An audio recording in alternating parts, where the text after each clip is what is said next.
You're listening to Discography Discussion, episode 256, Silent Planet. Hosted by Dan Terry. It's everything I love about a bone-crunching metalcore album. It has 9 songs. It is 19 minutes long. Geoff Kane. I thought that was a typo at first. And Joseph Wren. It's like Dan came in the room and said, guys, I really liked the last record, but I think this one should be darker. Presented by discussmetal.com. And if you're standing outside on a desert planet staring at the second sun, then you are ready for this episode of Discography Discussion. I am Joe, that is Dan, that is Geoff. Dude, when did we end up on Tatooine? Dude, we're on Tatooine tonight. Yeah, on a desert planet looking at the second sun? Fuck yeah. 1,000%. Well, the planet is only silent, Geoff, if you have really good headphones, which I'm selfishly admitting that I now have a sweet fucking pair of headphones. Yes, Joe bought a financially irresponsible set of headphones, which is fine. I'm just wearing $20 cheapies, which is why I sound how I sound. And everybody else sounds how they sound. Actually, I don't know what Jeff's sporting over there. I'm supporting Joe's little brother. Well, that's fair. Yeah, seriously, I've had them for like 6 years, and they're fucking great. Mine don't even have a brand name on them. It just says headphones. Yeah, I got the baby MDRs. He's got the bad boys. Nice. But you know, there's 2 wires, one for left, one for right. I get a nice thick 2-wire cord here. So, you know, all in all, I can hear right from left real good. Silent Planet, gentlemen. Did you enjoy your week as much as I did? Oh, I enjoyed some Silent Planet, as I have enjoyed Silent Planet for quite a while. I liked the C.S. Lewis book, Out of the Silent Planet, but I am happy to be listening to the band Silent Planet for this episode of the podcast. And I think that the weird thing about Silent Planet is that they're a band that, like, I heard them a long time ago. I'll say like maybe 2015 or so. And I was like, oh, this band is just Oh Sleeper 2.0. And I didn't really pay much attention to them after that. But I'm glad to say that eventually I did come around and I listened to what they had to offer. And I do think that they are similar to that band that I mentioned. But I have a short attention span. I don't remember what band I mentioned. But I do think they sound an awful lot like them. But I think that they are masters of atmosphere. I think they are masters of soundscapes. And if you are going into this thinking that this is just a metalcore band, you're right. There is a metalcore band. It's almost like somebody's making a pure mood CD and there's a metalcore band in the room, like kind of almost interrupting the process. But it turns out sounding good. Yeah, well, it's definitely Jeff's atmosphere. It 100%. I mean, this band was made for me. I mean, that's probably the easiest way to put it. This is everything I want, except really everything. Pretty damn close. I do have some vocal delivery concerns at times. Oh, no. It gets a little too staccato-ish and I guess new metal influenced for the type of music that I'm expecting to hear. But those deathcore vocals that show up, midway through the discography, I mean... Fit for a King called They Want Their Breakdown Back. It gets to the really good stuff. Really fucking good stuff. Yeah, especially the latest release, Iridescent. They dropped that vocal styling at that point 100%, and they just go full bore into just greatness. At least that's my opinion, but hey, what do I know? Dan said, Oh Sleeper. I said Spirit Box in my head. Throw in some Fit for a King. This is an atmospheric modern metal masterpiece of a band. It's one of the easiest listens we've had in a while. I mean, it's really good when I'm nitpicking about vocals about a genre that I also like, which is new metal. Yeah, when I found out that I had to listen to Silent Planet this week, I was like, oh no, don't threaten me with a good time. Yeah, this was. I think I finished my homework in like one night. I think I'd listened to everything since this, it's been, we're recording, we listened to this over Christmas and New Year's break. So I think I did everything in one night, listened to all 4 albums 3 times in one evening. It was a long evening, but yeah, I did a lot of working from home work. So I blasted my stereo as loud as humanly possible. So I think I made it through these 4 albums 2 or 3 times per day. The other band that I was supposed to be listening to, kind of interspersing those in as a palate cleanser. But you guys won't find out what that band is until next week. Till next time. Well, before Dan gives out some more spoilers, I'm going to take this time to say thank you to everyone for listening to the podcast. Thank you for listening and for subscribing. If you are not a subscriber, then you can find everything Discography Discussion at discussmetal.com. We are on Spotify, Apple and Google Podcasts, TuneIn Radio, Stitcher, iHeartRadio. So if you have an Amazon Echo or a Google Home, you have no excuse. Ask it to play the latest episode of the Discography Discussion podcast, and it will. We're also on Facebook and on Twitter at Discuss Metal. Be sure to like, favorite, and subscribe. It really helps us out. It lets us know you're listening. And now Dan is going to tell us all about 5-star reviews. Hey, we do enjoy some 5-star reviews here on Discography Discussion. And if you guys want to leave us a review, you can do that on Apple Podcasts or on Spotify. I think you can do it on Spotify now. I don't use Spotify, guys. You're going to have to let me know how that works. But you know what? More power to you. Leave us a review wherever you're able to. Send us an email. Tell us we're doing a great job, because somebody did that this week. And I was like, thank you for sending me an email telling me that I did a great job. Okay, he told us we did a great job, not just me. I'm going to read that email right now, if that's okay. Go for it. All right. Well, Matt Jones sent us an email. You can email us too at danandjoeshow@gmail.com. He says, great job, guys, except Geoff. He says in really small text next to weird. Okay. It says, that's all right. I'm a Keckle forever. No, sorry. It says, I'm a newish listener that has been catching up since last summer and has enjoyed it immensely. You guys, would you guys consider diving into the libraries of Vision of Disorder, Skin Lab, Screw, Snapcase, White Zombie, I Hate God, Ooh. Cradle of Filth? Yeah. Amen. 20 Dead Flower Children. Sounds like a super happy band. Stuck Mojo, Buried Alive, Frontline Assembly, or even the short set of Acid Bath. Hope these suggestions join your roster. Keep up the great work. Matt, thank you so much for all those. And that's Matt Jones, not Matt Nas. Just to clarify there for a bit. But yeah, keep those suggestions coming. I can guarantee you that at least 2 of those bands are on the list for 2022. I was like, what year is it? And so yeah, we'll get to a few of those and we'll keep them in mind for the next. I heard Stuck Mojo. Jeff says, yes, please. Yeah, I say the same thing about Frontline Assembly, but that's like 20 albums. That's a lot. Yeah, 20 records, huh? If we do Industrial It's December, close. Dangerous Dave over on the Discord server said, Happy New Year, Dan, Joe, and all. How you doing, all? I listened to Industrial December in response to the question posed. I reckon you should drop Industrial December if you aren't enjoying it. But get Matt Nas back on. Maybe even try and poach him. By the way, is there a Hate Eternal episode? So I'll answer a couple of those right now. Number 1, there is no Hate Eternal episode yet. but there will be. Triggered drums. The answer to the second question is Matt Nas. We will get Matt Nas back on. I don't think we're going to be able to poach him. He's one of the only people I can truly say is busier than I am on a daily basis. I mean, we can try, but we'd probably have to give him like a truck filled with money in order to get him to come on every single episode. And Jeff's looking at me like, why didn't I get an offer of a truckload of money to be on these episodes? All right, it's enough. That's Geoff. okay. It's enough Jeff trashing. We love Jeff. We love having Jeff on the show.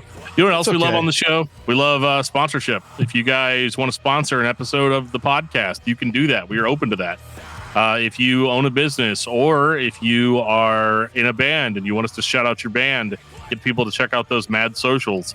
Well, did I sound cool there when I said that? Did I sound really cool when I said mad That was pretty socials? fucking brutal, dude. Did I sound like one of the cool kids? I don't know if I did. No, Anyway. he was brutal as in pathetic, but that's fine. That's cool. I'm into that. I like the brutal / pathetic. It gives me online credibility like you wouldn't believe. I'm going to go on Reddit now and talk trash about you guys passive aggressively. But seriously, danandjoeshow@gmail.com. Let us know what you got and what we can do to help. So, Dan, tell me about Silent Planet. Silent Planet is an American metalcore band from California. And they've been around since about 2009. And obviously, as we talked about before, their name derives from the book Out of the Silent Planet by C.S. Lewis. And this band is honestly one of the best of the quote-unquote newer solid state bands out there. I know, they've been around forever. But for me, anything that came out after like 2005, in my brain, I still say it's new. Because I'm an old person. So if you watch my video on get YouTube, off my lawn. Yeah, if you watch my YouTube video about top 5 solid state bands or 5 solid state records releases, you'll notice that all of those were from like before 2005. So I apologize for that, but at the same time, I leave no apology. I'm an old person. Yeah, we're going to talk about The Night God Slept. 2014.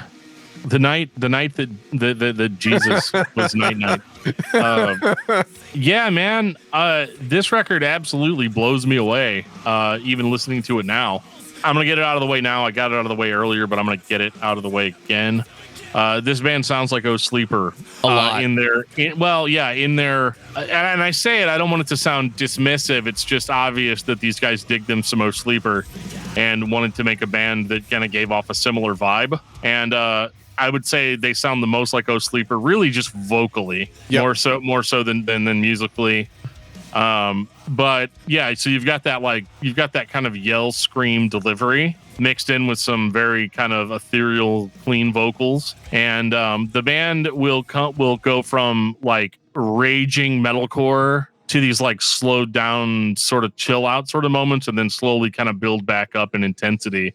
And I'm not a big fan of the clean vocals all the time, but if I'm in the right mood for them, I'm totally here for it. After weeks of listening to Spirit Box, because Geoff told me it was a great record, it would be impossible for me to listen to this band and not immediately point out the electronic feeling that these modern metalcore bands are always putting into the mix. Yes, it has the atmosphere, it has the vibe, there's reverb in places. We weren't used to hearing it for the past 15 years at that point, but it just creates a smooth vibe. It's a very calming feeling when the music on the bottom is very aggressive, but the vocals on the top are very soothing, even when they're being aggressive. I think Oh Sleeper is the best way to describe it. And no, it doesn't let up for the entire discography. Spoilers, this one's basically a sure thing for me, but it's that breath of fresh air that always breaks up the listening for me when we're every single week listening to a new band. And what genre is this? Is it black metal? Is it grindcore? Is it new metal? Going back and forth between all these different genres. Then you get a band like this that uses those genres together to create an overall soothing product. Yeah, they do the whole wall of sound thing rather well. And I'm with Dan. The interesting thing for me is the most off-putting aspect of this album is actually the vocals. I think that's the largest detractor that I have on this. Which it's not that they're bad. It's just that I can pick and choose when it comes to that. But it's not bad enough to where, because they're not bad. They're just average to good. They're a little par for the course for that year. Yeah, well, that's what I'm saying. They're that average. I mean, it's just what you expect. So it's not that they're it's off-putting. It's just that so it's not off-putting, so it distracts from it. And I think I've said it many times.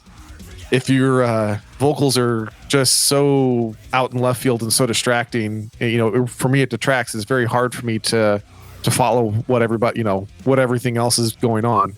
So this is enough of just formulaic enough that it doesn't distract for me, and musically it's just a masterpiece, which I can say for all four of their albums. I think musically these guys they hit it in the right spot for me every time. Yeah, it's very textured. This first album especially, it's very mature for the age of the band. And I think that is one really surprising element. I think vocally, yeah, it's going to be a little bit more. I think there was a period where especially like 2014, 2015, hearing a band like this at that time, I was a little exhausted of the whole, like, here's our screamy part, here's our singy part, and I don't think that they're generic. This is not like an Under Oath situation or you definitely can't tell what they're doing. And I like the emphasis kind of on more post metal sounds that are going on with this record. But yeah, I think that like vocally, I came from a time when metalcore vocals were growled and vomited more than anything. Whereas we saw kind of influx at this time at, post 2010 of bands that were just kind of like going for that shouty, yelly sort of sound. And it got to the point where like every band did that. Now every band does something else, but at the time it was very predictable, whereas everything else wasn't. But yeah, I think this was a super, super strong start, and it only gets better from here. Yeah, absolutely. It's kind of funny that Joe had mentioned Spirit Box, because one of the producers for this album worked on Eternal Blue. I think they did the engineering on Eternal Blue. So there's some correlations there as far as like the similar sounds that you're going to have. I think producers don't get enough credit as far as the type of influence that they can have on a sound. And this, I forget the guy's name, Daniel Bronstein. He's done a lot of engineering and production work. It's not necessarily that he's like the lead guy, but he's got his fingers in a lot of things. I know he's starting to release some of his own music now, which I haven't listened to, which I probably should, because pretty much anything that he's helped engineer or help produce, I've generally liked. Just about everything that he's had a bit of an imprint on. But yeah, this it's a great album out of the whole. I mean, it's like Dan said, though, this is it's almost like an overexposure. There's just so much of it at that time. It's almost like whenever kind of reason why we like doing Nu Metal May, we find like these awesome nu metal bands that we were like, at the time, it was such overexposure, we didn't realize how great they were. And we go back and we listen to it and we're like, why weren't we listening to it? And the problem was just because there was also 20 other bands doing the same thing.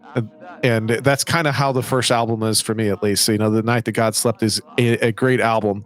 It's just there was so much that was already out there. It was just we were already inundated with what was available, and it wasn't enough different to make it to where it stood out that made you want to strive to go listen to that in particular. It's not that it's bad, because it's not bad at all. Then 2016, the band brought Everything Was Sound and kicks it right off with the most modern metal sounding Me Without You reference I've ever heard, because that's something that's missing from this type of modern sounding metal for me, is the raw, aggressive shouting. Then they drop right back into the formula. So here we are again. It's not just the next record by Silent Planet, because they pick the vibe up very quick. Doesn't mean it's a bad thing.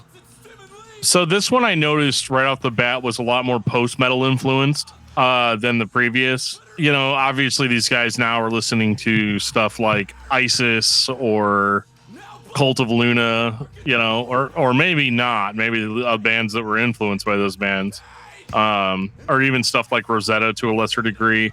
But you've got a much more slow pace and more of a focus on just bone crunching heaviness on the riffs. And this is where it kind of, if you had to put it in a genre, which, you don't have to put everything in a genre, it's still going to be metalcore, but it's definitely got a little bit more of that like genty, darker sound to it. And the vocals are just as desperate and just as gut-wrenching as before, if not better. I think the vocal performance on this is switched up a lot more and more focused on the heavy vocal than the clean, which is never a bad thing in my book. This album has more of that staccato-ish sound to the vocals. I do have to say, though, that I was excited whenever this first came out, because Will Putney produced this one. So Will Putney. Heavy. Yeah, I know exactly. Then that's the reason why I was excited. I was like, okay, this shit's gonna go down. This is gonna be good. Put this on my sure thing list. Yeah. So that in itself made me pay attention. Back in, it wasn't that long ago, was it? 2016. It's not that long ago. Not that long ago. Like I said, new band. I don't care what anybody says. Fight me.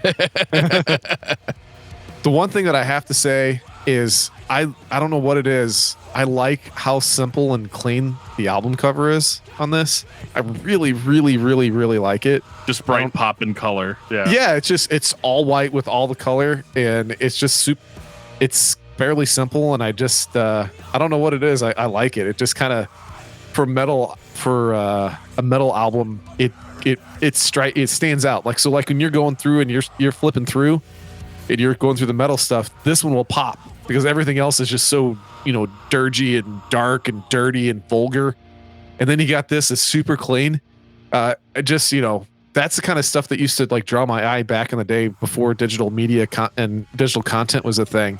I just think I ought to give it a shout out because that's just, that's just me being I used to run at record stores, so stuff like this just kind of piques my interest. So I always love seeing things like this that's just different from the norm. This is what would make me buy this if I was in a CD store. It's the opposite of what you're expecting. Yes, exactly. I was like, this is not where this is supposed to be, so I got to listen to it. I thought what I was going to get was a record that spent a lot of time composing the music around the color theory, because there's that theory that sound has colors or moods have color. And I don't know how to make a reference to Between the Buried and Me's colors, but that one basically gets it right. I don't think this one was the same vibe or even trying to be the same vibe, but I agree with you. It's a nice, simple, but different record cover that I don't really know what the first one was supposed to be, but this one I really don't know what I'm getting into, and that's kind of cool. Yeah, that's kind of the whole idea. Tool theory, that what you see is not necessarily what you're going to get. The point is what the music is, not what the album cover says or looks like. And let's be honest. Go ahead. I'm sorry. What I'm surprised by with this record is the band's ability to write complex songs that are based around these sort of like post-metal ideas, but to present them in shorter, like 3 to 4 minute song lengths and get their point across much faster than a lot of other bands that sound like this. Typically with post-metal bands, you're looking at like, anywhere between 7 to 10 minute songs that take forever to build and sort of have their own like vibe for each song. Whereas with Silent Planet, I think they keep their vibe consistent throughout the record, but they borrow those elements, those post-metal elements, to pull the heaviness out of what would otherwise be digestible metalcore songs for that year. So like they did a really good job of like piquing the interest of somebody like me who already, at this time had kind of written them off as just another metalcore band, to hear this level of growth just between the two records, I think is really impressive. And I also like how they're able to keep it digestible, but also introduce us to kind of this soundscape that you don't usually get with bands that are on this label and on this time, which I know the label doesn't mean anything necessarily, but I guess what I'm trying to say to make it short is this, that like there's a lot more to this than meets the eye, but the band also doesn't like fall into like progressive territory and start going off in directions that are too far from home base. Yeah, the other thing that drew me in, and I figured probably for all three of us, was Nervosa. I think everybody wanted to check that out when it first came out because Corey Brandon's on it. So we were like, yep, we got to look at that. We got to see what that is. And love some Corey. Yep. So that's, I know for me, besides, truthfully, it was, what helped them stand out. The album cover was fucking cool. Will Putney, of course. And then you have guest vocals from Corey. That kind of like sealed the deal. It made me want to check them out more. And I was like, okay, maybe they're just not a retread. There's something else going on here. These other people wouldn't be investing their time if they didn't think it was worth it. And it's definitely the case. I do like Everything with Sound quite a bit more. It doesn't mean that I don't like The Night God Slept. It just means that I like Everything with Sound quite a bit more. The other thing I didn't realize everybody liked it as much as I did too, because it was like number one on the U.S. hard rock and on the U.S. Christian Billboard number one. I hit number one on both, which I could not believe. I thought that was I thought that was a typo at first. So yeah, it's legit. This is a good album. It's really, really good. I don't think it's their best, but it's fantastic. 2018, When the End Began. Oh man. I'm not giving it points for the album title, but yeah, I'm not going to pretend. The album title makes me think of like you're waiting for the drop. That's what the album title makes me think of.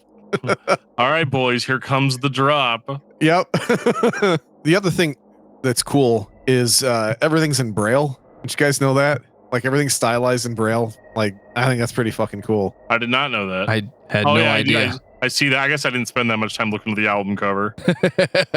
This is one that I don't have. It didn't have colors. It didn't pop like the last one. I guess So it yeah, kinda right, popped. It's right just there's below the Braille on it. planet or whatever that is. That's Braille. That's there. That's the titles in Braille. I was like, that's fucking cool. Is it just me, or do these albums get darker as they go? Oh no, they definitely do, and they get better because of it. Because of the darkness inside of me. The overall vibe of the band is consistent. You get the same melodic, genty sounding, modern metal, everything. But the individual albums do get darker as they go on. It's like Dan came in the room and said, guys, I really liked the last record, but I think this one should be darker and more dark. Give me some of that darker dark. Such evil darkness. There used to be a black metal band called Dark Dark. That's just something that you know now. You can go look up some Dark Dark. Yeah, I'm gonna go listen to that. Yeah.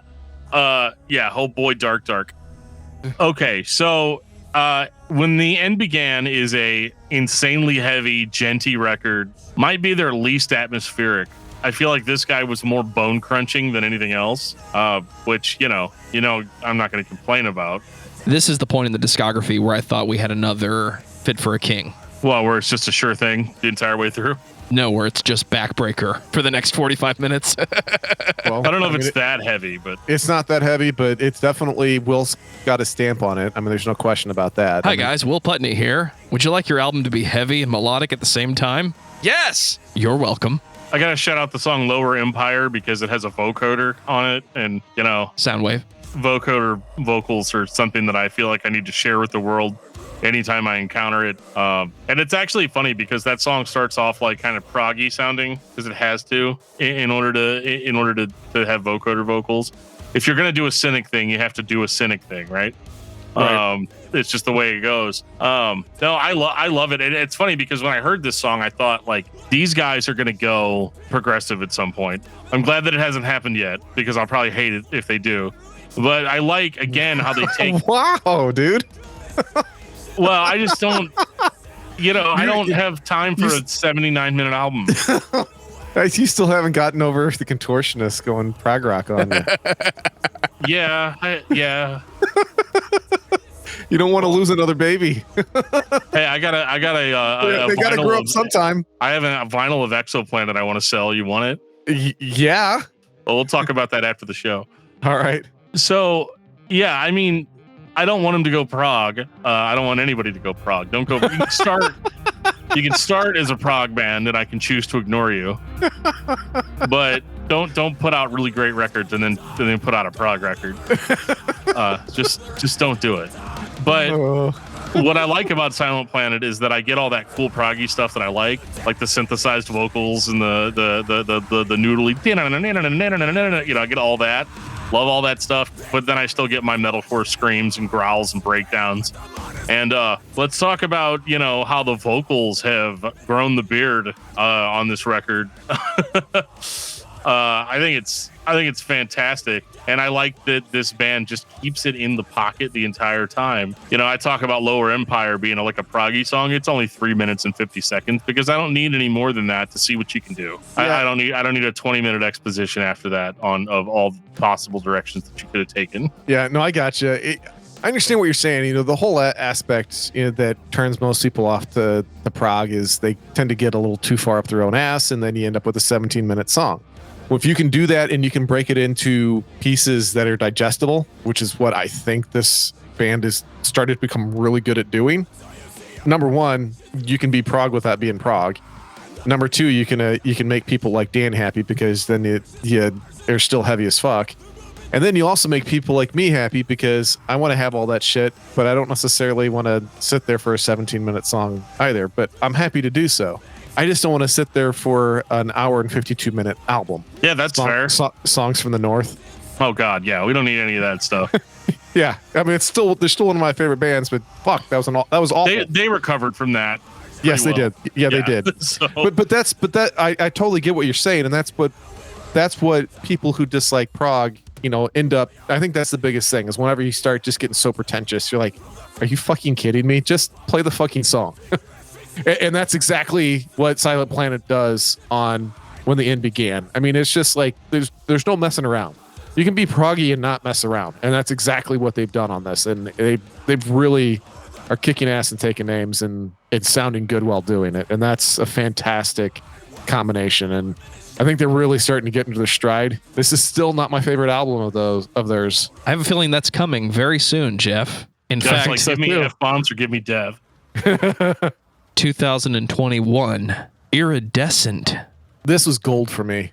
Fucking gold. That album cover is definitely not gold, Geoff. It's fucking cool. Can you get any more talking about cynic? Starflyer in here? Yeah, that too. I was like Cynic or Starflyer, but like that album cover, I'm just like, yeah, that's just like way the fuck out there. And dude, this album is it's in my top 5 for 2021. So I think I give it very, very high praise. This is where they finally, for me, I really, really like the vocal stylings on this. They finally stopped all of the real staccato aspects of the vocals. And I know some people like that a lot, but for me, it just didn't quite fit the music. And here, it's perfect. It's absolutely perfect for me. And easy listen. I go through this. I can't tell you how many times I went through this album over the last couple of weeks, and it's 40 minutes long. It's about where an album should be, but it is it's one of the faster 40 minutes of album listening that you're going to do, because it's super smooth. Yeah, I definitely, I mean, this is a 10 out of 10 for me. This is all the elements put together in a way that makes sense, and it's heavier, it's bone crushing, it's bone crushing-er. Yeah, I'm just going to say it. It crushes the bones better. It's heavy, it's intense, it's very angry. This is probably the angriest album, and just the weird amount of effects and sort of intros to some of the songs, some of the, dare I say, interludes. It all just establishes the atmosphere. It doesn't go into pure moods territory, and it always ends in a satisfying sort of conclusion. I was going to say completion, but yeah, I didn't know if you were going to like this one as much, because, there is some additional elements, that is, more electronic in nature. Because I know Drew Folk is the primary producer on this. And I mean, he's done a lot of hip hop as well as metal. So he's got a lot of crossover credibility for starters. But I kind of like that you have a guy that's pulling from a couple of different places at the same time. And for me, for whatever reason, it really, really works on this. I mean, I think the growth that they had on this is amazing. I was not expecting this. They went from a very, very good band to one of my favorite albums of the year. I mean, I don't talk about my favorite albums of the year unless they are legitimately my favorite albums of the year, because I'm one of those people that I will grab a handful of albums, then I'll glom onto for the whole year, and I'll just constantly listen to it. And that's Iridescent is one of those for me. They really became titans on this one. It went from just being a band that I kind of wrote off to being a band that I found to be moderately enjoyable, to a band that I was like, oh man, this is pretty good stuff, to, oh my God, this is my everything this week. And I know it makes it sound really frivolous. My everything this week. But it is really kind of a record that I'll be revisiting a lot. I hadn't even listened to it because I knew we had the band on the schedule and the album had released last year. So I was like, I'll just wait, until I get there. And I can't necessarily say I'm glad that I did wait. Well, you didn't have to wait too long. It's only been a couple of months. No, it came out in November. Yeah. But yeah, this is absolutely top tier. And it says something to the fact that the band has been going in a far angrier direction over time than where they started. And there's almost kind of this narrative, they started off in like this sort of like Christian hardcore scene, and the type of burnout that we've seen from hundreds of bands at this point, in this, where, suddenly they're not necessarily stoked with all of it anymore. And they get angrier, they get more upset, they call more stuff out. And, it's always great to hear a solid state band throw out a song like Alive as a House Fire. just because it's unexpected. So this is not like a Norma Jean situation where they, say some words that a lot of other solid state bands don't use. It's very clear. It's very in your face. It's very angry, and I love it. It's a good kick in the pants. It's a barn burner, and for me, it's the highlight of the album just because the ending is so frantic and in your face, and everything just kind of falls apart, and I love it. The modern metal toolbox is in use for the entire discography, but if you wanted to push that in a completely new direction, I feel like Silent Planet does it on this record. When I'm listening to this type of melodic metal, I'm expecting all those things this band has been doing. The electronic tinge, the atmosphere, the drums to be very much syncopated and probably fake, the guitars to be genty, and the vocals to be melodic. What I don't expect is a near Mick Gordon level of dirgy, genty guitars. And somehow this record is just that much more aggressive than the previous. So I don't think modern metal, that sound I've been complaining about for a few years, needed to die.